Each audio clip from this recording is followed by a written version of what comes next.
Harold and the Purple Crayon by Crockett Johnson.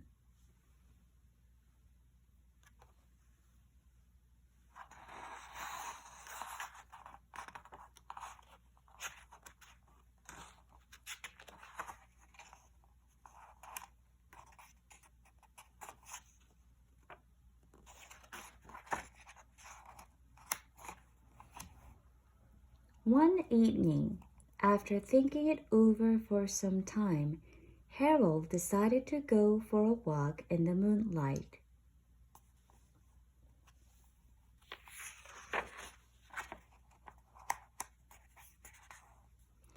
There wasn't any moon, and Harold needed a moon for a walk in the moonlight, and he needed something to walk on.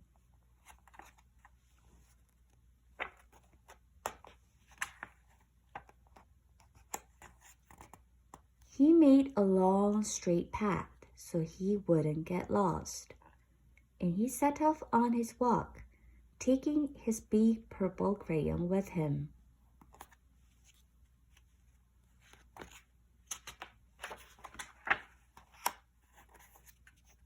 But he didn't seem to be getting anywhere on the long straight path. So he left the path for a shortcut across the field, and the moon went with him.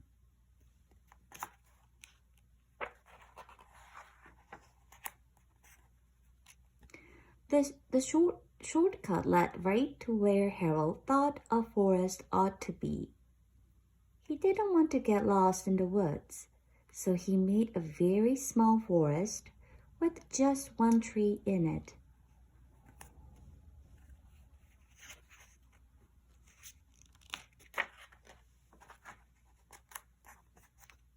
It turned out to be an apple tree. The apples would be very tasty, Harold thought, when they got red.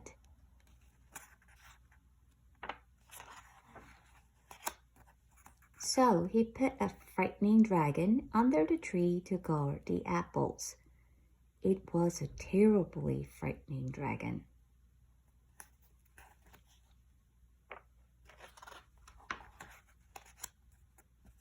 It even frightened Harold. He backed away.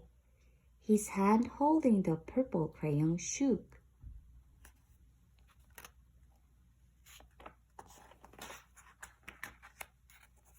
Suddenly, he realized what was happening.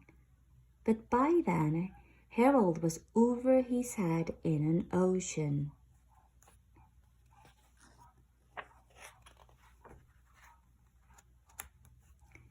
He came up thinking fast, and in no time he was climbing aboard a trim little boat.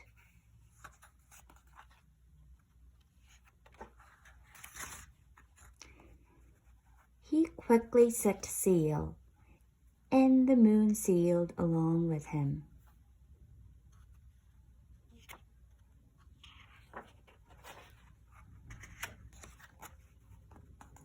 After he had sailed long enough, Harold made land without much trouble. He stepped ashore on the beach, wondering where he was.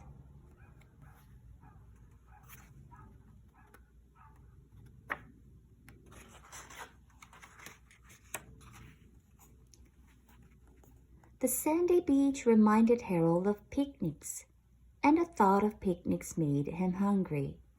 So he laid out a nice, simple picnic lunch.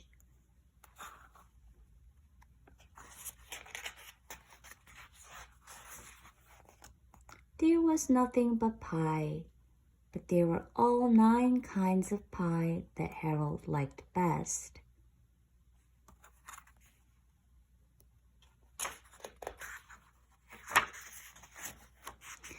When Harold finished his picnic, there was quite a lot left. He hated to see so much delicious pie go to waste.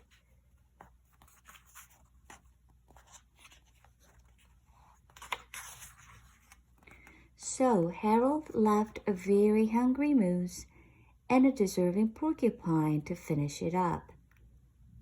And off he went looking for a hill to climb to see where he was.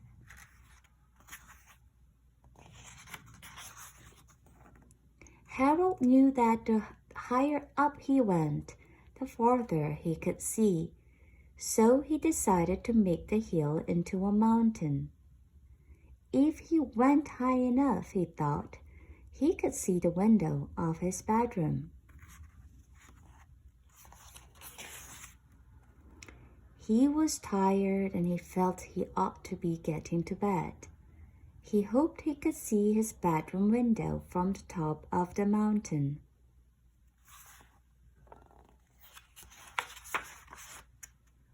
But as he looked down over the other side, he slipped, and there wasn't any other side of the mountain.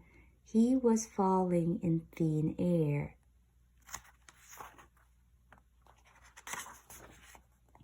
But luckily, he kept his wits and his purple crayon.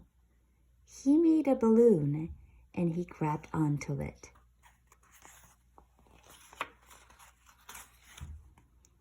And he made a basket under the balloon big enough to stand in. He had a fine view from the balloon, but he couldn't see his window. He couldn't even see a house.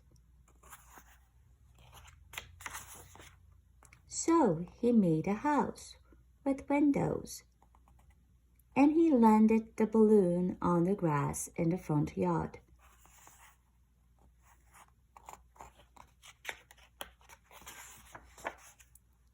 None of the windows was his window. He tried to think where his window ought to be.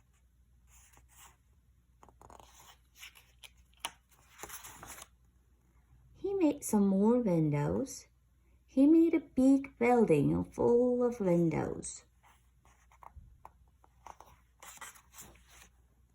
He made lots of buildings full of windows. He made a whole city full of windows.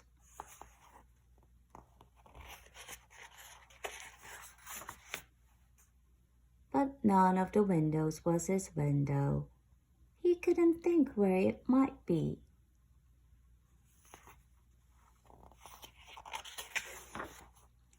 He decided to ask a policeman.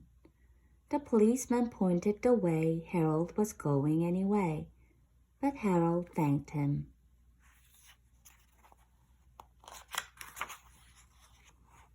And he walked along with the moon, wishing he was in his room and in bed. Then suddenly, Harold remembered.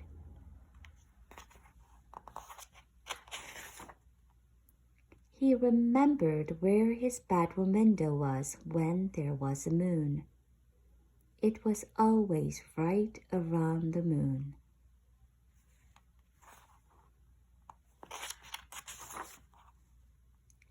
And then Harold made his bed.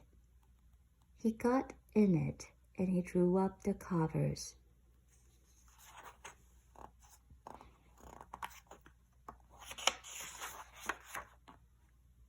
The purple crayon dropped on the floor, and Harold dropped off to sleep. The end.